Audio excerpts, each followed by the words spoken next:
Hello, everyone, and welcome to Grapperinos, the wrestling pizzeria where we serve you a slice of probably next week on Raw. I'm Bryon, and joining me in this endeavor is someone who fears layoffs, Mike. Say hi, Mike. Yeah, I was asked to take a 50% pay cut to stay on the show. So here I am. Yes. I don't even get paid for this. I was asked to take a pay cut. Like, what is that about, Brian? Yeah, the pay cut? We don't even get paid. Why am I being asked to take a pay cut? Well, because it's very important to the company of Grapperinos that some people get a pay cut so that people higher on the top of the chain, specifically those who are involved with the scripts of these videos, if there even is a script, to get a higher price. So there you go. Also, if you try to record content based on existing Grapperinos content, we will be forced to shut you down. So yeah, there you go. Have they shut down? Have they actually shut down up, down, down yet?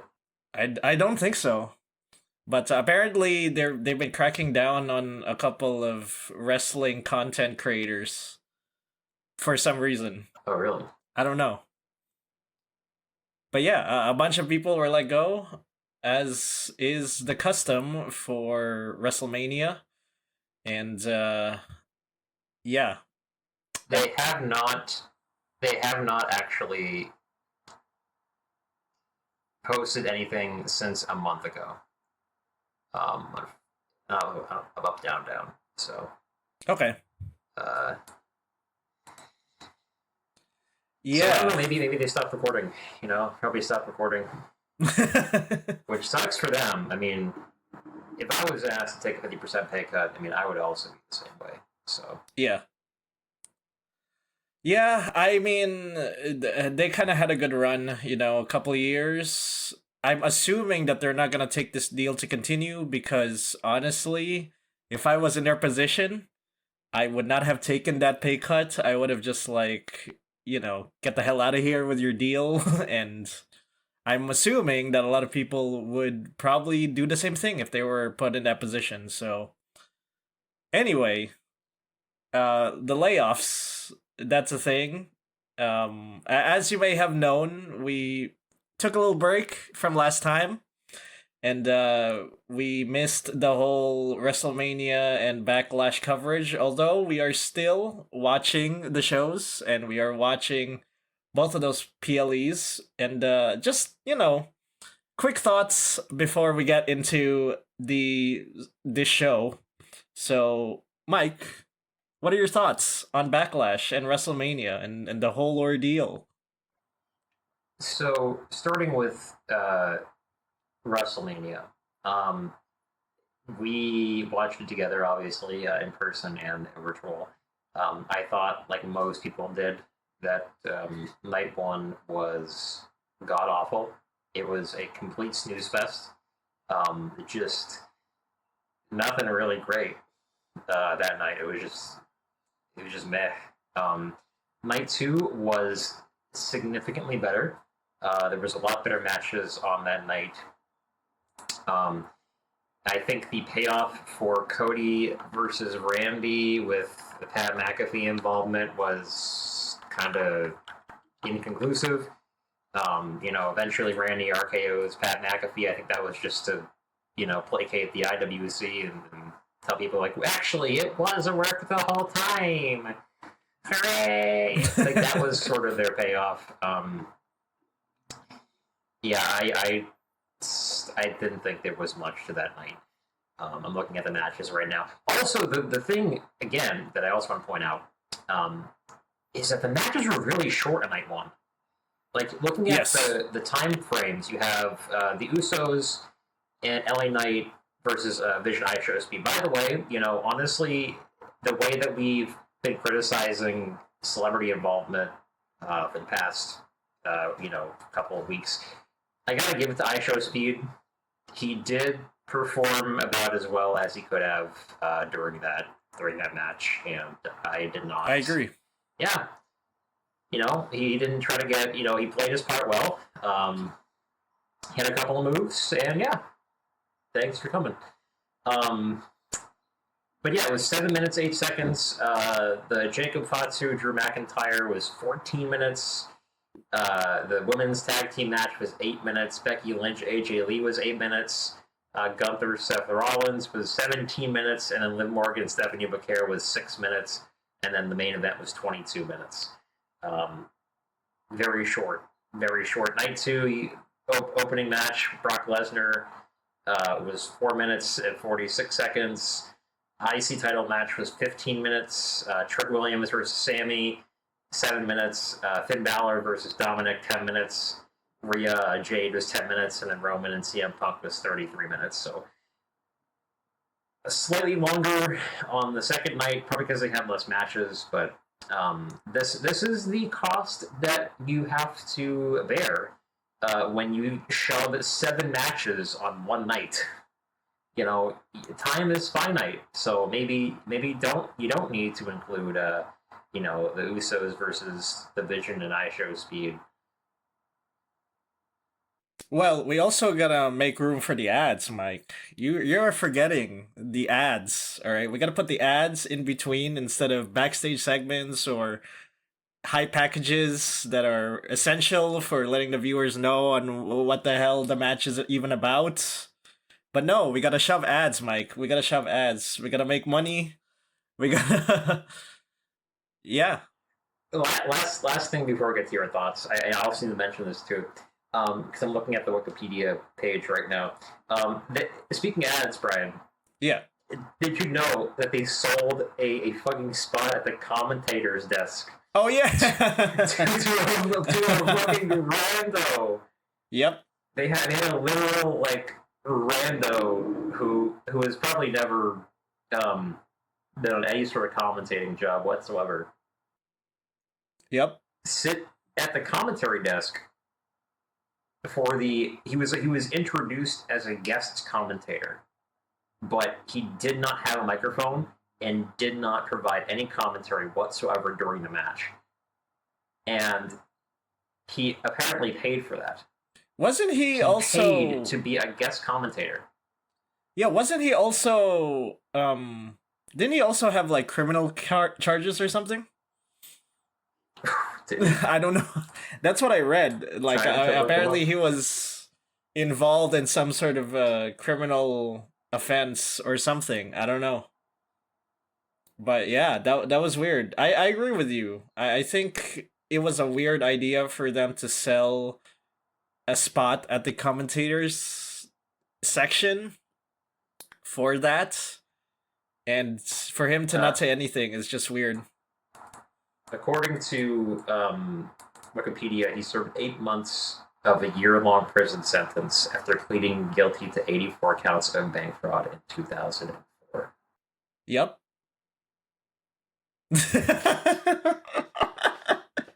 But apparently he has done some philanthropy work, so you know what? Maybe he's an alright guy. Yeah. But I just thought it was funny that he paid like thousands of dollars to just sit there without a microphone and be a guest commentator. Yeah, for sure. I agree too. So, yeah. Maybe that was a part of his prison sentence to watch Jade Cargill wrestle. That was the punishment by the judge. Yo, you gotta be in WrestleMania. You gotta watch. You gotta go watch Jade Cargill. You gotta watch Jade Cargill. That is a horrible punishment, though. I will say. Although it may be quick because apparently Jade Cargill matches are like 5 minutes long because they're trying to make her the next female Goldberg. But whatever. Yeah. So WrestleMania. My thoughts on WrestleMania is that night 1 was way too short in terms of the matches, and it was also a disappointing night regarding the whole Cody and Randy deal. And I also do not like the ads. I do not like the short matches, as I said before. I think WrestleMania Night 1 is just terrible in a lot of ways. Night 2 definitely redeemed in a couple of ways. I think that the winners of the matches in Night 2 were very sensible. They made sense. And you can understand that they're trying to build up the next generation. Brock Lesnar retiring, that was very surprising. I did not expect Brock Lesnar to retire at WrestleMania. And CM Punk versus Roman Reigns, I think best match at WrestleMania. You know, it was a fantastic main event. And that's not to say that the other matches in night two were bad. They were pretty good, actually. I think the ladder match for the IC Championship was pretty good. I think that. What were the other matches in night two, actually? Um, yeah, night two was filled with a lot of really good matches. I know I'm not, making a pretty good case, but if you compare night one and night two in terms of atmosphere, in terms of what happens, I think night two is just a much better. Obafemi versus Brock Lesnar was, short but sweet.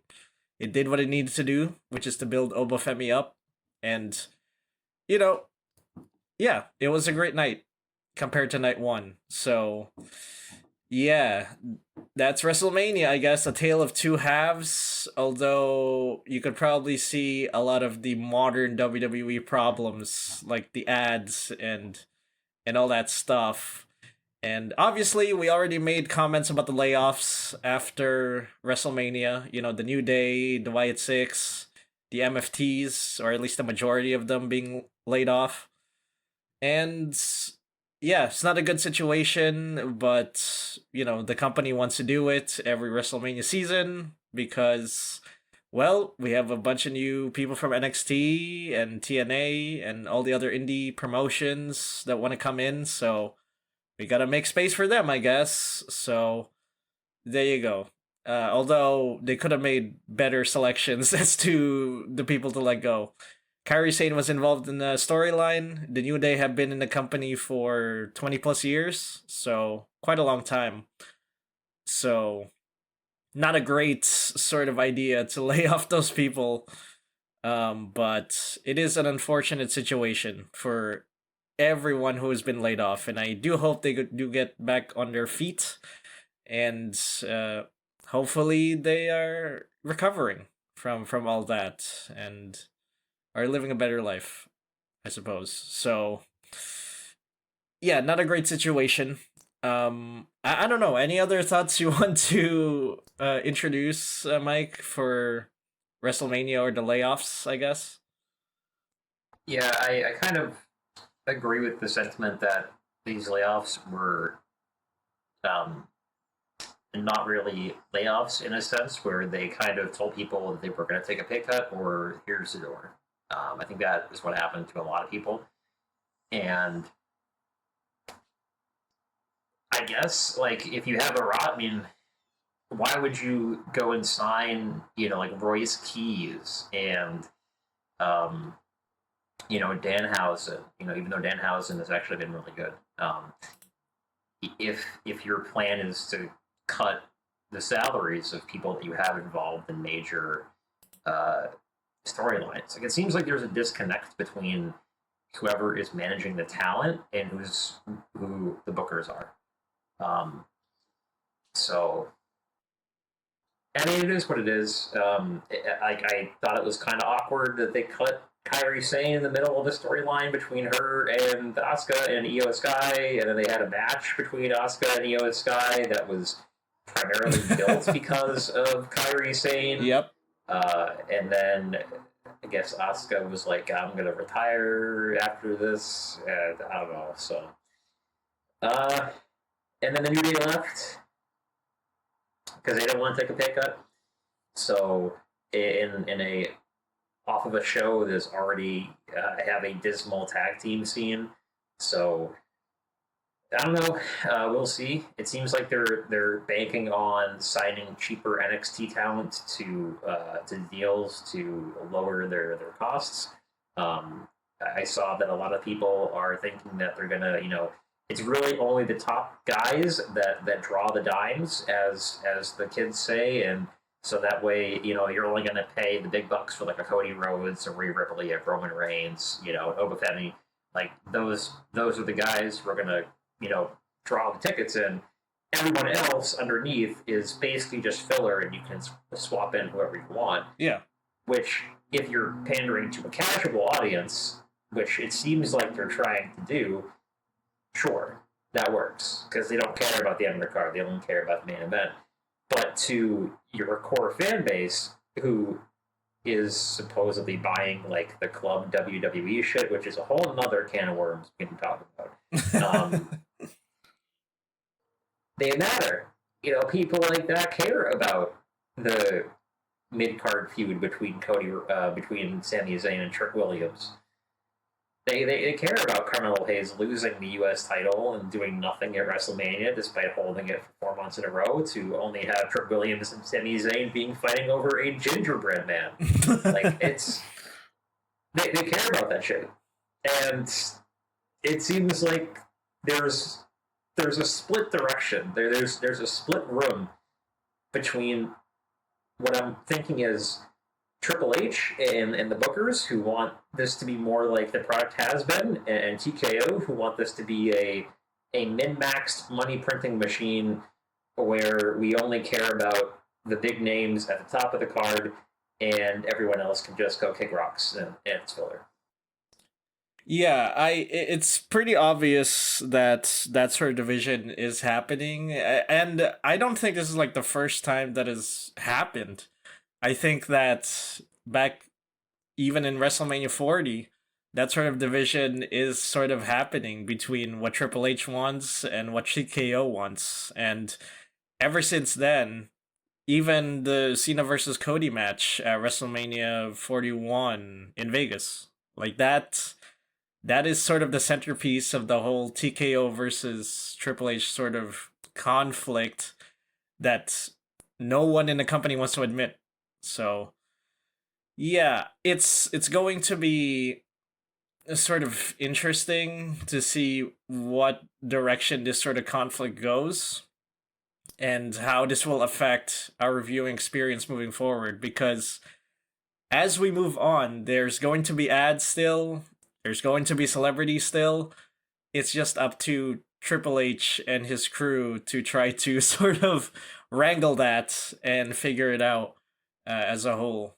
But yeah, so I think going to Backlash, and we'll wrap it up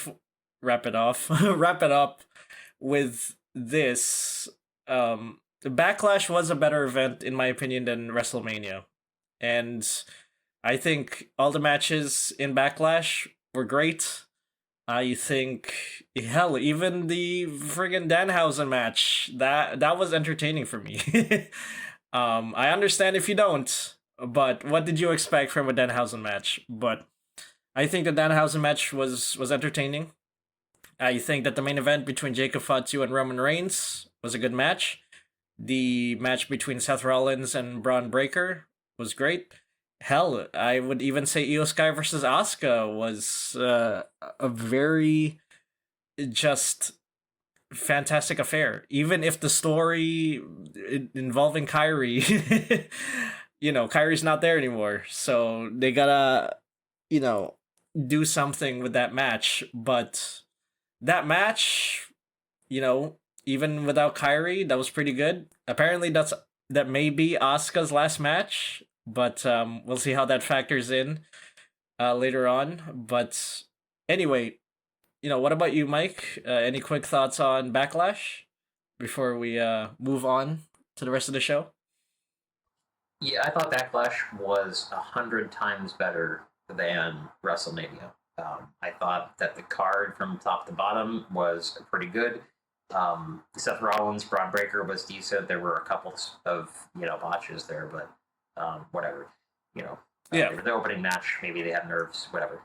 Also, Braun hasn't wrestled in a couple months, so yeah, Braun hasn't wrestled in a couple months, so I can give him a little bit of ring rust, and he tends to. I feel like Braun tends to have his opponents botch more. I'm not sure if that's because he works at like a really fast pace. To the point where they're behind, but I don't know. Well, he's a Steiner, Mike. So he's supposed to be unpredictable. So, could be a little bit of ring rust. Asuka Io Sky was really great. Who else was on that match? Yo, Io Sky versus Asuka. I forget. You have the Danhausen match. Asuka. Yeah, Danhausen match. Danhausen match was great. I love the Danhausen match. I saw, typical IWC marks complaining that this was, pandering for the kids. If you saw Danhausen and Mystery Partner versus Miz and Kim Wilson on the card and you were expecting a 5-star banger of a match, I don't know what to tell you. You're looking in the wrong place. It's true. So I thought it was hilarious. But it was hilarious in the greatest way because the Minihausen actually had a bag and was pulling off moves. Was that was the funniest thing to see, where you would just pull off like a fucking Hurricane Rana, and it was great. Trick Williams, Sami Zayn was a little disappointing, but it was still pretty good. And then Roman Reigns, Jacob Fatu was great as well. And guess what? They took the feedback from WrestleMania and they put in a backstage segment. They even had a couple of hype packages shown. So, I guess that means improvement, I suppose. They're taking that feedback. But, yeah, both agree that Backlash is a better event than WrestleMania. So, there you go. Which leads us to this show. This show is about predicting the next episode of Monday Night Raw. As we head into, I think the next event is Clash in Italy, which is at the end of the month. So, there you go.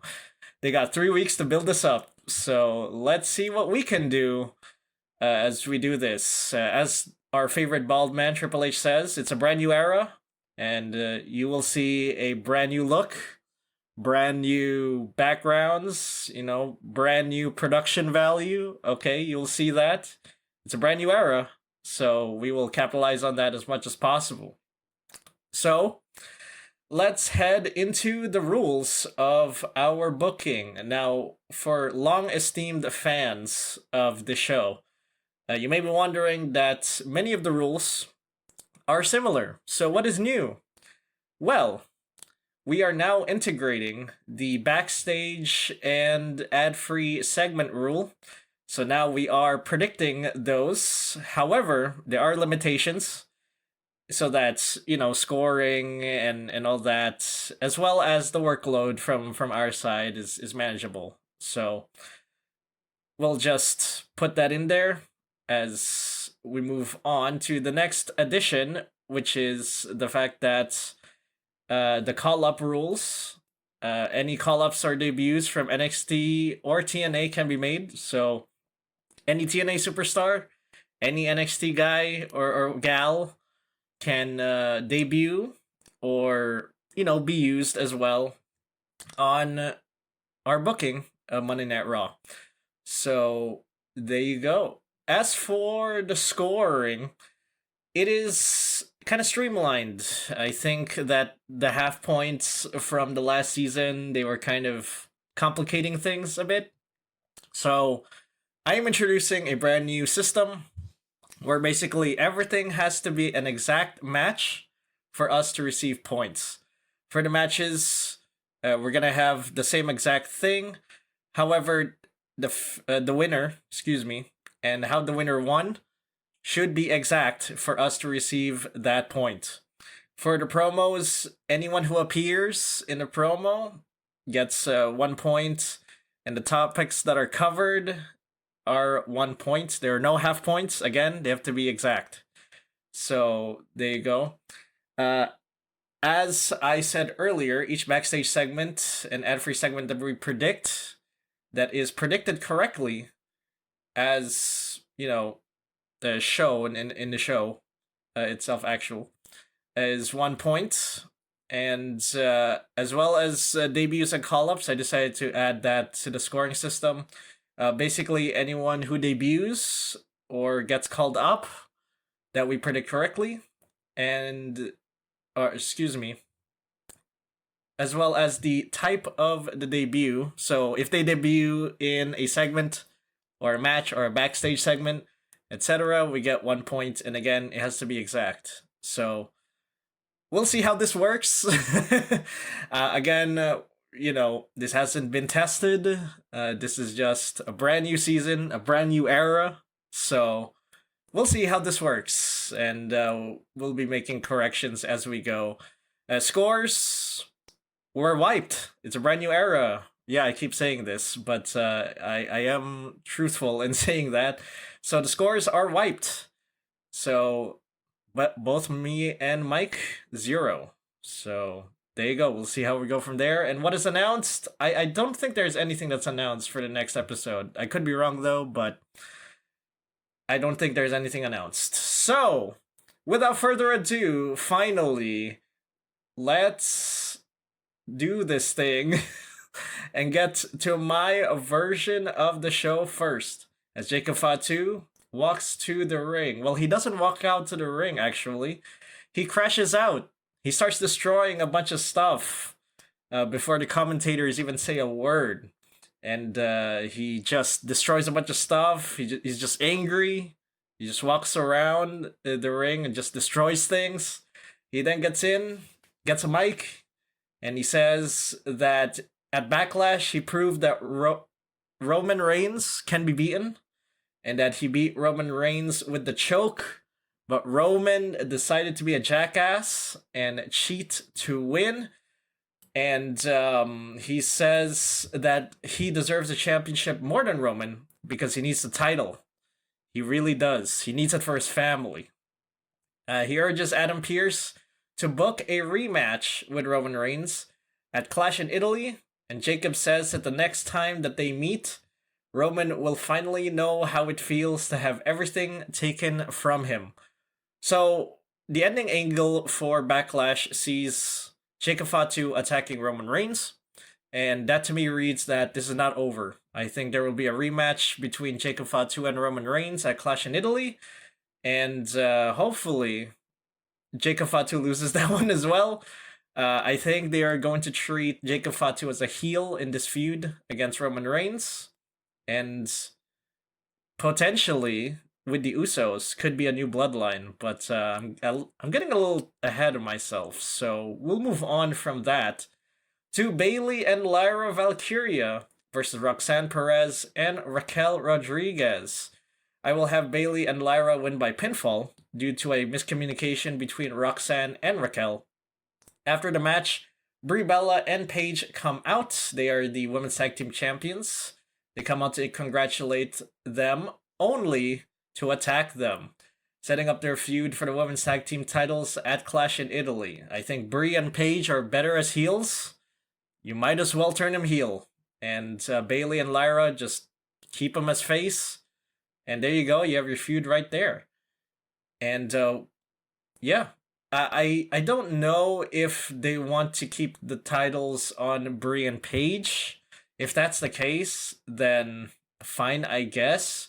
But I'm really hoping that Bayley and Lyra do get the title eventually, because I think they are better wrestlers than Brie, Bella, and Paige. But hey, that's my controversial opinion. So we'll just move on to the next segment, which is a backstage segment. This is my first of 3.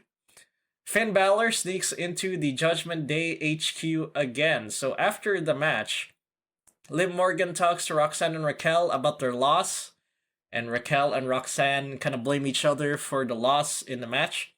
Liv says they have to be on the same page so the Judgment Day can be on top again. Roxanne and Raquel agree, and they leave, but before they do, Finn sneaks in to talk to Roxanne. He catches her eventually about loyalty and how the group treats her.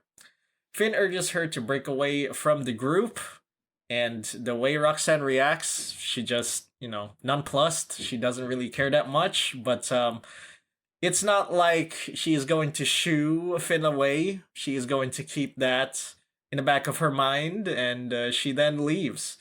So, again, I think this is going to lead into Finn Balor sort of persuading Roxanne eventually to leave the group and sort of join him in a new group, I guess? I don't know. But I think this is leading somewhere, which is Roxanne sort of turning away from the Judgment Day. So that's another seed planted. in the breakup of the Judgment Day. So there you go. We'll move on to the Vision having a promo. Paul Heyman, he gloats on their win at Backlash. He says Seth won't bother them ever again, but Joe Hendry and the Street Profits continue to bother them, so here's what they're going to do. Tonight, Braun, and this is Paul Heyman saying this, Braun will continue his domination when he takes care of that no-name one-trick pony known as Joe Hendry, and Austin Theory and Logan Paul will take care of the Street Profits. The Vision will be on top again, Paul Heyman concludes, whether you like it or not. He is then interrupted by Joe Hendry because, Paul Heyman said his name. He sings a song about Braun Breaker. He's got big muscles but no brain, I guess. This infuriates Braun, who urges Joe to get into the ring so he can beat him up. And this leads into Braun Breaker versus Joe Hendry. This ends in disqualification due to the rest of the Vision beating up Joe. Street Profits come out to beat up the rest of the Vision, and because of all this kerfuffle, Adam Pearce comes out and he announces a match later tonight for Montez Ford versus Austin Theory. And I'll talk about why that needs to happen. But again, getting a little too ahead of myself. So we'll move on to another backstage segment, 2 of 3, as Becky Lynch apologizes to Adam Pearce. So Becky Lynch, she talks to Adam Pearce about the whole Sol Ruca incident from last week, and Adam Pearce, says he understands, and he decides to book a match between Becky and Sol Ruca for the Women's Intercontinental Championship at Clash in Italy as a consequence for Becky Lynch hitting Adam Pearce. Becky angrily shouts at him about Sol Ruca and how she doesn't understand, or how she doesn't deserve the match even, and how she doesn't understand the main roster. It's different from NXT and all that, and she storms off. And yeah, that is that. There will be a match between Becky and Sol Ruca at Clash in Italy, and I think Sol's got it. I think Sol has a chance here to get Becky Lynch and get that title and have a decent run as Women's Intercontinental Champion with it. So, yeah, I do hope that Sol gets it at that point. So, there you go. Io Sky comes out next. She talks about her match against Asuka. She says it was hard fought, but she came out on the other side. She starts to tear up, however, by the fact that Asuka's time may be coming to an end. So I was going to have Asuka come out here and reveal that she's indeed retiring, but I think that WWE will probably treat this the same as Brock Lesnar retiring and not have her appear on the show. So instead of that, I will have Io Sky attacked once again by an unknown assailant, who is eventually revealed to be Julia. I will have Julia transition from SmackDown into Raw, where she attacks Io Sky, and that is your new rivalry. There aren't a lot of Japanese wrestlers that Io Sky can interact with on Raw, and Asuka is one less of a name for Io Sky to interact with, so why not have Julia appear on Raw? So, there you go. We'll move on to Montez Ford versus Austin Theory. Austin Theory wins by pinfall to get back momentum after being beaten up by the Street Profits, along with other members of the Division being beaten up by the Street Profits many times. After the match, the Division continued to beat up the Street Profits. They showed their titles to the Street Profits and the audience as they leave. I think this will lead to a Tag Team Championship feud that ends at the Clash in Italy go-home show, because God knows WWE does not respect tag team wrestling.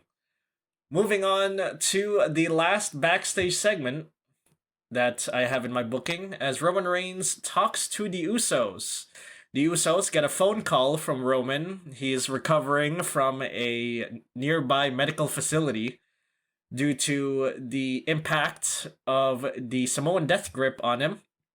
Roman asks them, or texts them, whichever one is more viable, where they were on Saturday because he was getting choked out by Jacob Fatu.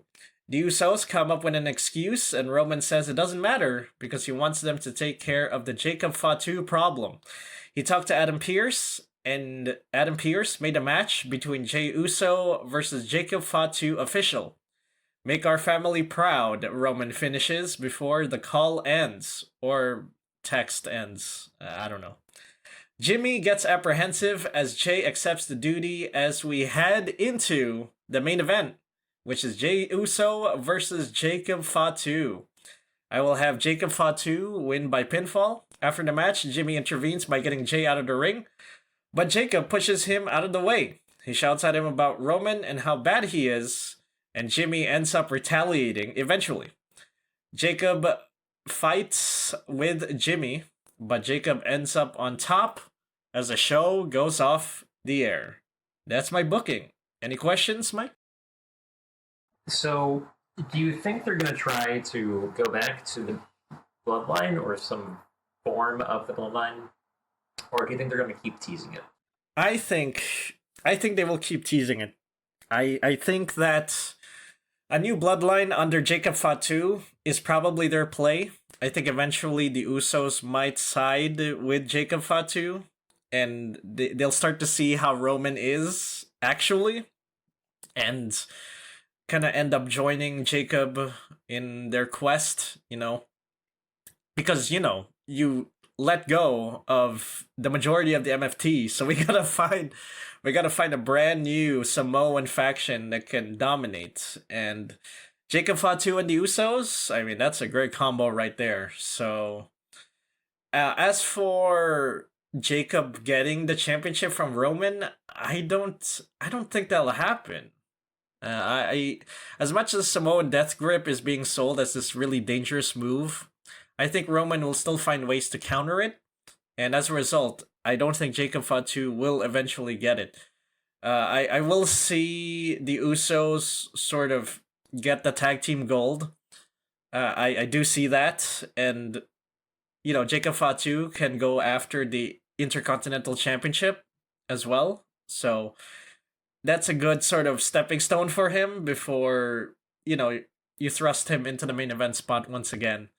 So yeah, I do think they will tease it, but I could only see sort of mid-card success for the group. So as long as Roman is there. So there you go, I guess. So it's interesting you have Io Sky getting in a feud with Julia. I would have thought her next logical step is to go after the women's title.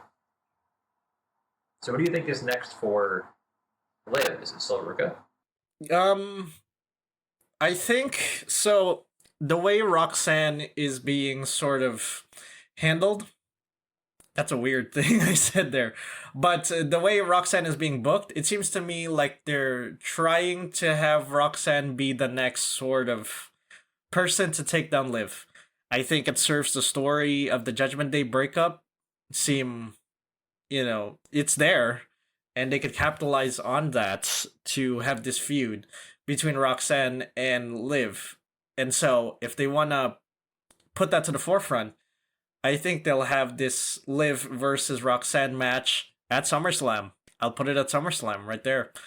And, just build up the story, keep building up Roxanne as this sort of potential person who can break away from the group, just like Finn Balor did, and just generate some more losses for the group, and just have Roxanne and Raquel sort of break down in terms of cooperation, and Liv just trying to maintain the peace, but she can't. So, yeah, I think Roxanne will be the next person here to sort of try to take the title from her. And I will have it at SummerSlam. I won't have it at Clash in Italy because I do realize that you also have SmackDown to think about. So, yeah, I think Liv is probably going to take a little bit of a breather as we head into Clash in Italy. But come SummerSlam, there is going to be an opponent for her, and I think it'll be Roxanne Perez. Okay, yeah, that's definitely interesting. I would think she probably ends up fighting Raquel, or something. But I can definitely see her fighting Liv, in a failed title opportunity. So Yeah. Okay. Any other questions, or should we move on to your card? no, I am ready for my first card of the new season. All right. Let's move on to your card then. Starting off with. We are starting off with CM Punk. Chick Magnet Punk is going to come out. He is advertised for this show, but we don't know who's advertised for any show anymore because they pulled the Roman for a bunch of shows in the middle of the summer. So who the hell knows who's going to be anywhere anymore? CM Punk comes out almost a month since he lost the titles. And he comes out and says, hey, I lost the title to Roman. Obviously didn't go the way that I wanted it to go, but I am still here. I'm still going to show up, unlike Roman when he didn't have the title and only came back because he saw an opportunity to get a big payday at WrestleMania and take the title off of me. So CM Punk goes on to explain how he's going to get another shot at getting his title back, and he is interrupted by the Vision. So fresh off of beating the hell out of Seth Rollins, Braun Breaker, and Logan Paul with Austin Theory and Paul Heyman in tow, come down to the ring to confront CM Punk, and Paul Heyman says that no, actually it's Braun Breaker's next in line for the title, and not CM Punk. So the Vision attacks CM Punk. CM Punk tries to fight back, but he is unable. And then the Street Profits, again, run out to take out the Vision, and they are able to successfully fight off all three of them, with CM Punk and the Street Profits fighting off the Vision.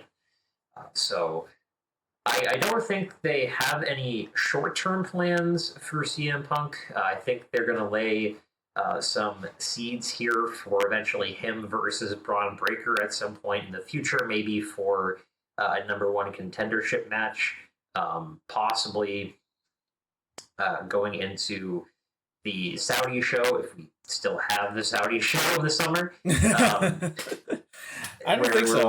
We'll have a number one contendership match. Who knows? Triple H can be making the call to Donnie and be like, "Hey, Donnie, we need you to stop the war.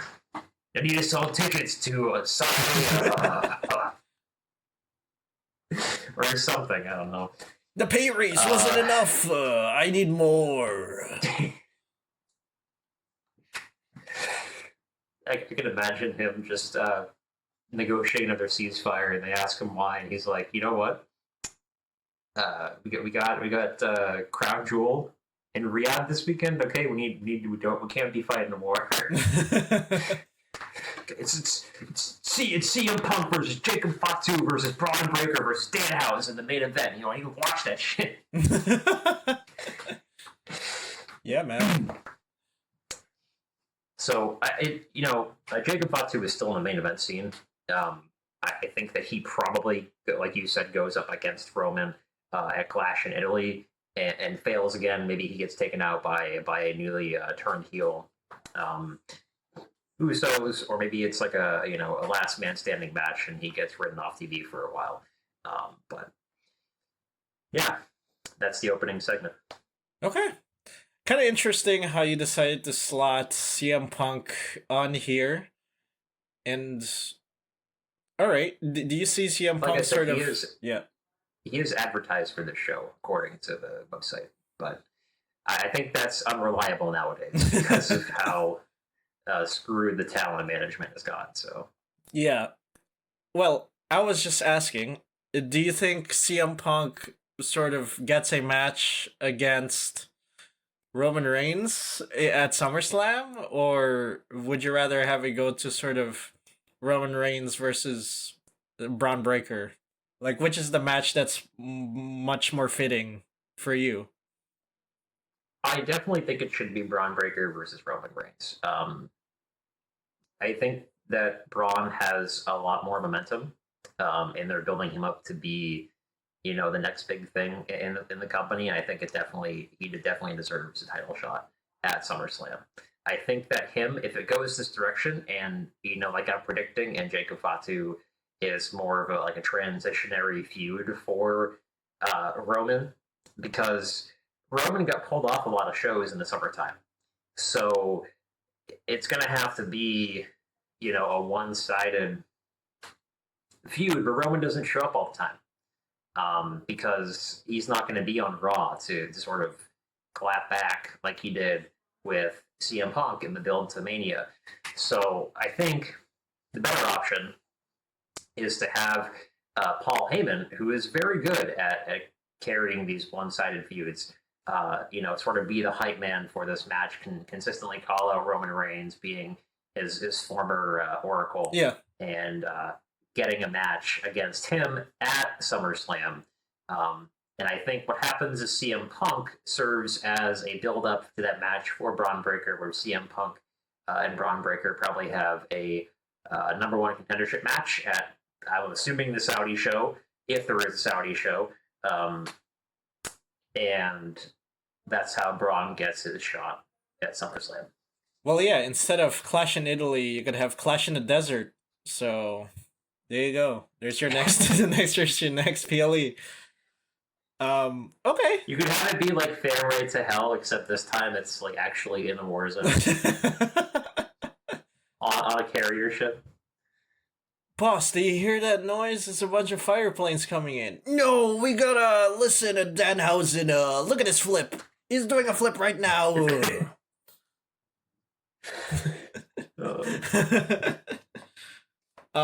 Okay.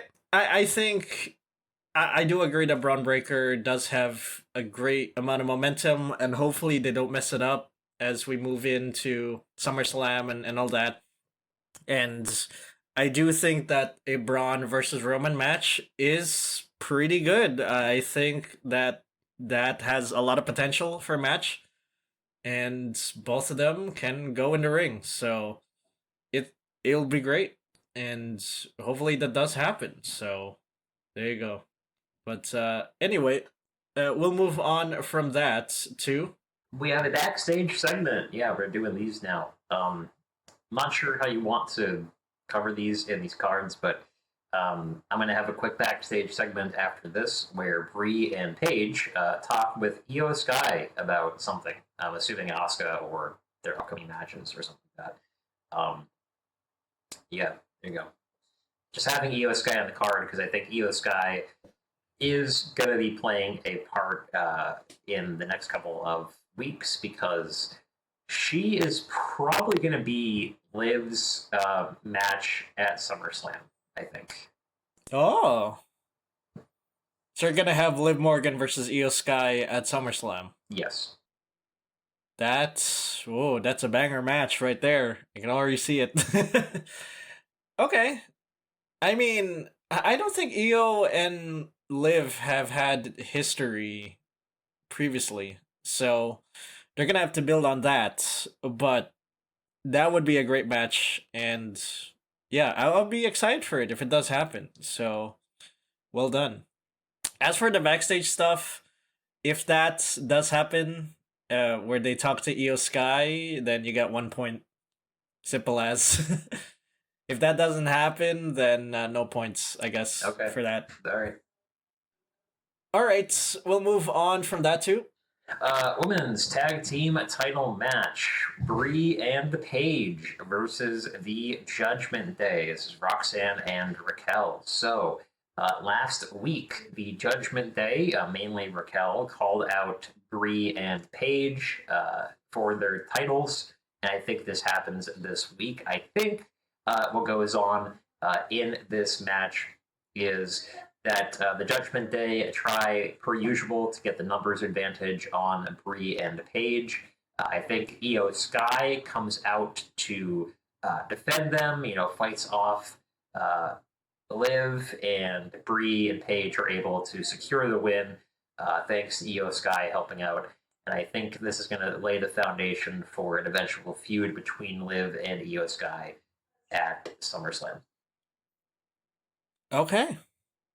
again, a lot of live threads going on here, which kind of like, but you really just want the Judgment Day to be gone. I guess what I'm reading from this. I don't care that they're gone. I now understand that this company is trying to pander to a casual audience, and the casual audience also includes a lot of gooners. So we need to have Live on TV as much as possible, and I think that's the reason why. By the way, did we? Oh no, yeah, we did talk about the fucking music video because it was before WrestleMania. That was before. But she yeah. also performed it at Mania. Where she literally got stripped on stage. So you know what? You can tell me in the comments this is not a company that panders to gooners. You cannot look at that segment and tell me that I am wrong. These are the same people who are like, the Attitude Era is back! The Attitude Era is back! Do you see that? You see the Liv Morgan being stripped? The 90s, they're back! Don't you see? This is not what I meant by I wanted the Attitude Era back. Okay? Like, yes, the gooning was a side effect. It wasn't the main event. But sure, I don't know. Yeah. No, I completely understand. Yeah. We'll move on. We'll move on from that too. We have another backstage segment. I think this is a follow-up from last week where Julio, Bruno, and OG El Grande Americano lost to El Grande Americano and Bravo and the other guy. What's his name? Bravo and something. Rio?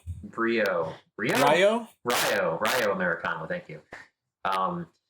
So I think that they are basically just going to be promoting their match, which I think happens this weekend at El Rey de Race or whatever the hell it's called. I think the English name is like Night Big, or I don't know. It's either like the Big Night or something like that. Where it's a mask versus mask match. And I think this is just going to be promoting that and trying to get people to watch AAA. So it's fascinating to me how The Undertaker, who booked this entire feud between the El Grande Americanos and AAA, I mean, is better than Triple H right now in the main roster. It's fascinating. Fascinating to me how that happens. But there you go. It's, yeah, I would like to be a fly on the wall where you have Conan just presenting this entire feud to The Undertaker, and he's just like, I got this, bro. Just let me have the pen. I got this, bro. And this is what happens. It's great. But anyway, that's enough of that. We'll move on from that too. Rusev versus Javon Evans. This is a follow-up from last week, where we had Rusev and Ethan Page versus Javon Evans and Penta. I think this is going to lead to a four-way match at probably Clash in Italy between these four for the IC title, where I think Rusev takes it. They've been booking Rusev very strong. I think this continues here, where, Ethan Page is out to support Rusev. Ethan Page tries to interfere. Javon Evans manages to fight him off. Maybe, Penta comes down to help out Javon Evans, and then Javon Evans is able to win via a roll-up. So, I think Rusev is finally getting a push after being borderline jobber status for the past 8 months, which is great. I love seeing Rusev get a push finally. So, yeah, and then pretty soon Matt Cardona is gonna receive the same thing. But who knows? Maybe they'll still friggin' have Matt Cardona lose a bunch of matches some more. I don't know. I don't know how this company works anymore. Listen, Matt Cardona, his wife already is like a guaranteed paycheck because I don't know how Chelsea Green continues to get paid, but he's married to Chelsea Green. He can be a jobber. He's living life, bro. He made a lot of money in the Indies. He's chilling. I think he's okay being a jobber, Okay. He's fine. Well, if that's okay, if he's happy, all for it, I guess. All right. Well, we'll move on from that to Obafemi's Open Challenge. I think that Akira Tozawa steps up this week to face Obafemi. Obafemi wins this one via pinfall. Obviously, this is because he fought Otis last week, and he actually, I think, power bombed him, which is kind of insane. But also, you have to realize that Otis is sneakily athletic for a big Oh man. yeah. You know, he's got like that Samoan gravity magic where, you know, he looks like he'll move slow, but he actually can move pretty quick. So, um, do you think they're gonna book Obafemi like Goldberg and start counting his streak? And should I fact check their streak? Let me go look it up on Cage Match. Okay, so I definitely do think that it will happen, for sure. Because I think they're building up Obafemi to be the next Brock Lesnar, more so than Goldberg. But I think that's what they're trying to do with the Open Challenge. They're trying to associate him with a streak, kind of like The Undertaker. I guess you could even say Brock Lesnar or Goldberg, but I think that's what they're trying to do with the Open Challenge, is to associate him with a streak. And so, just build him up as a dominant sort of guy who took down a lot of people in his Open Challenge until we got Braun Strowman back, and that's when Braun Strowman. No, I'm kidding. So since he debuted after the Rumble, he beat Kit Wilson in 48 seconds. He's won 1, 2, 3, 4, 5, 6, 7, 8, 9 matches in a row. He's so far beaten Kit Wilson, Joaquin Wilde, Kit Wilson again, The Miz, Johnny Gargano, Rusev, Brock Lesnar at Mania, Grayson Waller, and Otis. So I think they're going to keep feeding him jobbers, and yeah. Yeah. No, that's absolutely the play. Until Obafemi gets Roman Reigns, potentially at the end of the year. Until then, I guess we'll do this Open Challenge, because we got nothing. We got no creativity to build up this guy, so there you go. I mean, do you see that happening at the end of the year, Mike? This match with Roman Reigns? Do you think he eventually gets the title from Roman, or do you think it's someone else? Like a Braun Breaker, as you said earlier? That's a great question. I mean, I think it can be either or. Though I think, given that Oba is, I mean, I know that you want Oba to go right to the top, and I think that he'll be great inserted into the main title scene. But he's almost in a position where you have to give him the win because of how he's been booked. So I think that he probably ends up fighting Roman or whoever wins at SummerSlam, probably at Survivor Series or something like that. Okay. All right, that makes sense. We'll move on from that to backstage segments. The Usos discuss what happened to Roman at Backlash. They discuss how dangerous Jacob Fatu is. Jey says, I have to go, we should probably go, bust up on him or something else. I don't know, some other vague, thug lingo, gangsta lingo, as they call it. Yeet, no yeet. And I think this is setting the seeds for a potential feud between Jey Uso and Jacob Fatu. Jey feels the need to go protect Roman, being his family. Jimmy tries to talk him out of it, telling him, hey, man, we don't need to do this. This is between Roman and Jacob. But, yeah, I think this is setting a potential heel turn for the Usos to side with Roman. Oh, you think they will side with Roman? Yes. Okay. Huh. Where does this lead Jacob Fatu then? Do you think he'll just be alone, I guess? Just hunting down Roman and his family forever? Yeah, probably. Like an LA Knight situation where he's just feuding with the bloodline single-handedly. Okay. All right. I don't know. It just seems to me that it's kind of interesting that you would have him put in the same position as LA Knight when I think to me they're treating Jacob Fatu at a much higher regard. They're respecting him more than LA Knight is what I'm trying to say. So I I understand, and I think that he gets that treatment for another month or so, but does he carry that into SummerSlam? I don't know.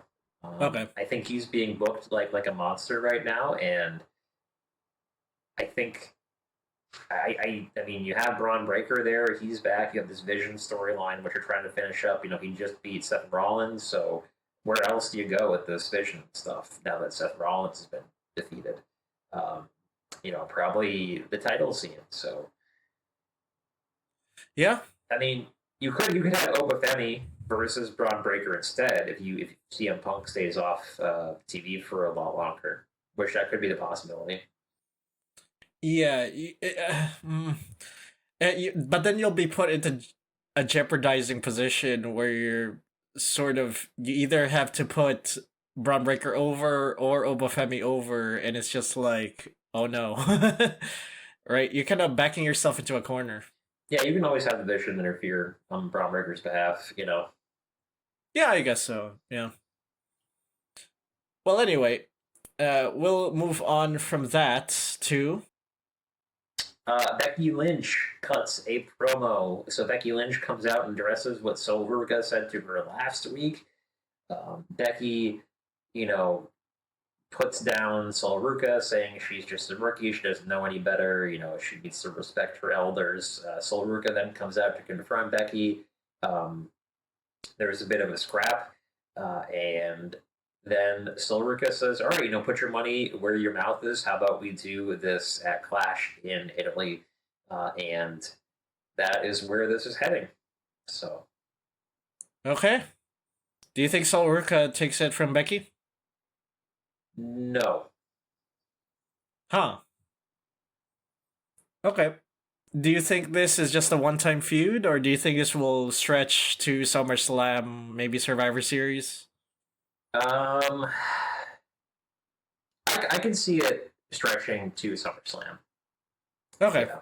I mean, I don't know who else is really there for Becky to fight. Maybe Io Sky if they decide to keep her in the IC title scene. Um, AJ maybe Lee. Maxine Dupree. I don't think AJ Lee is going to be back anytime soon. I think she's a part timer at this point. Okay. I guess Maxine Dupree maybe. I don't know. Jordan Grace. Jordan Grace hasn't been present in television for a couple of months now. I don't know what's happening to her. I think she had surgery or something. Okay. I mean, there's still a lot of people to fight Becky Lynch anyway, so I guess I could see the point. I don't know. I just think Sol Ruca is getting pushed. I'm getting that feeling from what happened last week. So, okay. I can definitely see, if Sol Ruca loses, they could still put it on Becky Lynch and have her retain and all that. So, all right, that's fine. I can definitely see this going to SummerSlam where Sol Ruca takes it. Okay. All right. Do you see if that happens? Do you think Sol Ruca is going to hold it for quite a while, or is she just like a transitional champ so we can have someone like? I could see her holding it for a while. I mean, I don't really see who else is like competitive in that women's IC title scene. Um, so I could see her holding it for a couple months. Yeah. Okay. All right. Well, we'll move on from that to. We have the main event. We have CM Punk and the Street Profits versus the Vision. I think that the faces take this win thanks to a returning Seth Rollins who comes back and takes out Braun Breaker with a chair. And I don't know what they're going to do with Seth Rollins now that he is lost to Braun Breaker. Yeah. I assume that he'll stick around and like continue to be a pest to the division, but seeing as he lost to Braun Breaker, uh, I really don't know what they're going to do with Seth. I almost think he should have won at Backlash to sort of end this whole Vision storyline, but this probably stretches out to Clash in Italy. You know, maybe they have like a another fight or something.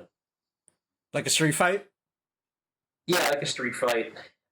Maybe maybe Seth gets the Vision barred from ringside or something. Yeah.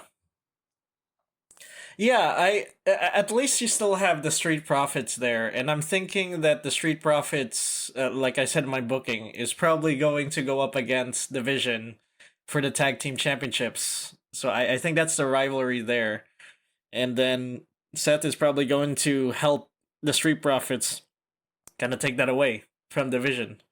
So I guess that could be a support. He could play a supporting role there. I mean, what else is there, as you said? Maybe take on Obafemi? I don't know at this point. But, yeah. Not a lot for Seth Rollins to do, unfortunately. Because he is a good wrestler. I don't know. Maybe go back to CM Punk, I guess. I don't know. Okay. So, I guess the question is, Bronson Reed did not appear at Backlash. Do you think Bronson Reed comes back at Clash in Italy, maybe SummerSlam, to help out in this sort of feud between them and Seth Rollins and Division? Or sorry, Seth Rollins and LA Knight and, you know. Yeah, I can see so. It's like just in time for War Games. Yeah, for sure. Okay. Well, I guess that wraps up the brand new season, probably next week on Raw. And as I said earlier, we are going to watch the next episode of Monday Night Raw. I'm not sure if I said this earlier, but whatever. I'm saying it right now. We are going to watch the next episode of Monday Night Raw as it airs, and then we will score our predictions and bookings based on the brand new book scoring system. I said new booking system. New scoring system. So, until then, thank you for ordering a slice. So, probably next week on Raw from Grapperinos. And remember, if you are down for some fresh, oven-baked, crispy wrestling content, stop by Grapperinos and order yourself some content you can grapple with. See you next time, everybody.